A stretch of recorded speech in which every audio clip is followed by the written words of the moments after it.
So in this tutorial, I'm going to be showing you how to make this developer portfolio type of website. And we're going to be going over each of these sections. And I'll show you the sections in a minute, but I wanted to tell you first that I'm not going to be making the whole thing.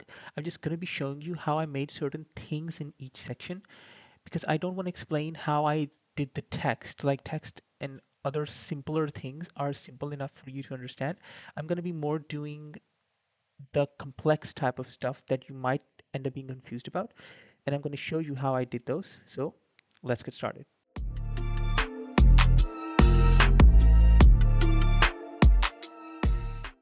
So the first thing is the hero section, and it is very simple. We have a nav bar, we have some text on the side, we have some buttons, we have a character that has some shapes on the background, in the background, and then we have a button.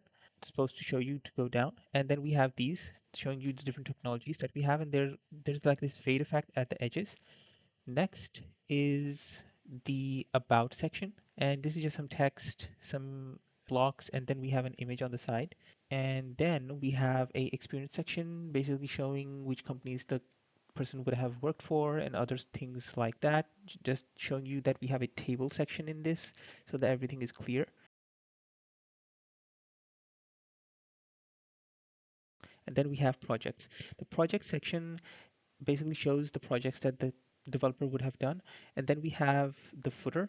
The footer basically is just a shape that has some text inside of it. So let's get started. So I'm going to show you how I went about trying to make this navbar with this button and everything else. So first we're going to draw a shape, okay? And this shape is going to have rounded corners to make it like a pill type design. And then we're just going to add some text in this to show you how the nav links were made. Just make the text small and then group all this together. And then you can change the color, and we can change the color of the navbar. And we can also use the button is basically going to be made the same way the navbar is made.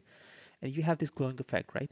So the way you can add a glowing effect is basically just going to effects, drew drop shadow, make this 0 so that everything is in the center, and then just increase the blur and just change the color. I'm just going to copy this and just paste this in.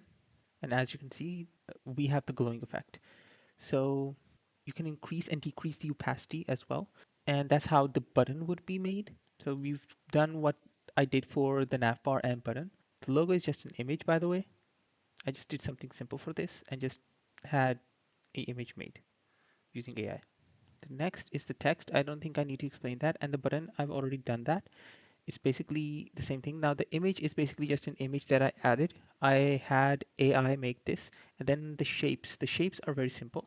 You just need to select the rectangle tool or whatever shapes you want to add. For example, I'm going to show you this one. Just create a star. You can press Alt Shift to make it the exact same width and height. And then you can decrease and increase the corners. And then you can increase and decrease the roundness of the corners as well. And then you can change the color. And that's how I made this shape. So the below button is basically a shape that I combined with this, by the way. And it's very simple to do. Just create a circle and then you just use the union. And then for this, I just duplicated this 2 times, okay, like this. And that basically just added this effect. I just lessened the background color, by the way, the opacity of it. And that's how I added this effect down here. And for the circle, I just created a circle and then just use the union. If you're wondering where the union is, it's this right here, this option right here, and you can use the union option here. And that's how you ended up making this.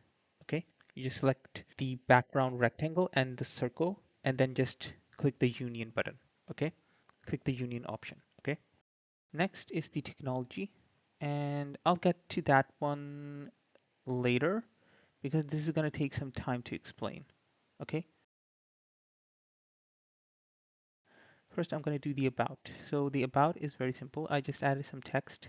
Here are some shapes, and there's an image. I just added some text inside of the shapes. Okay. And you can round the corners of the image using this part right here. Okay.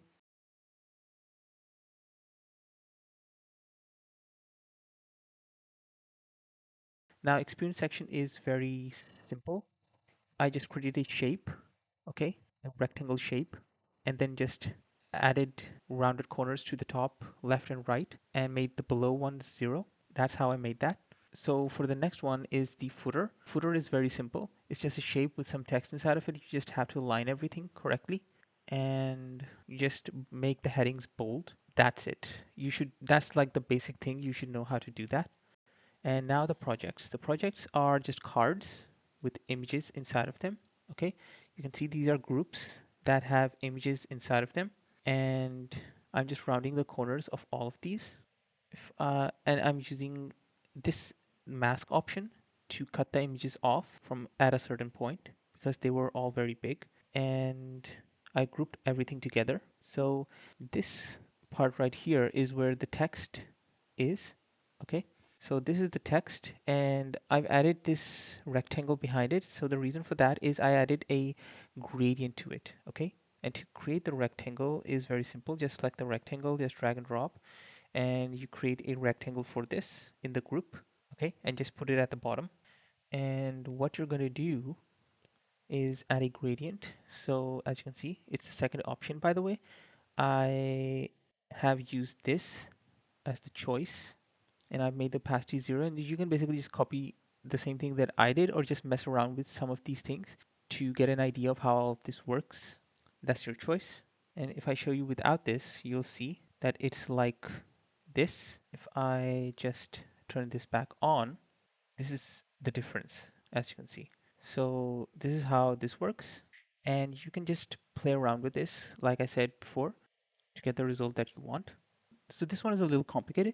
You first create a rectangle shape, okay? Make sure it is a straight shape. And then you just add all of these images one by one, by the way. And then you just add the color. And then you can just get all of these images. I'm going to select one of these and you just place all of them in one by one. I'm going to select one of these just to show you.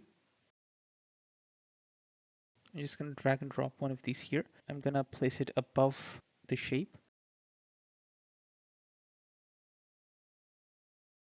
Then I'm going to add 0 to this. You can add it to the side. Okay. And then I'm just going to duplicate this. And I'm duplicating this, but what you would do is just add all of the different images one by one. Okay.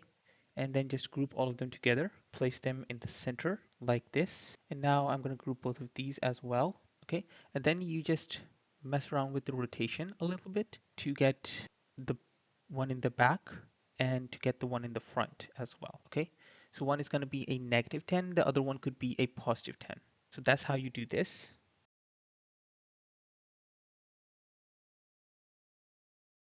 So this is how you make this whole website. So I hope you like this tutorial. In the next tutorial, we're going to be making this into an actual website. So like and subscribe to stay updated on the latest tutorials, and I'll see you in the next one. Bye.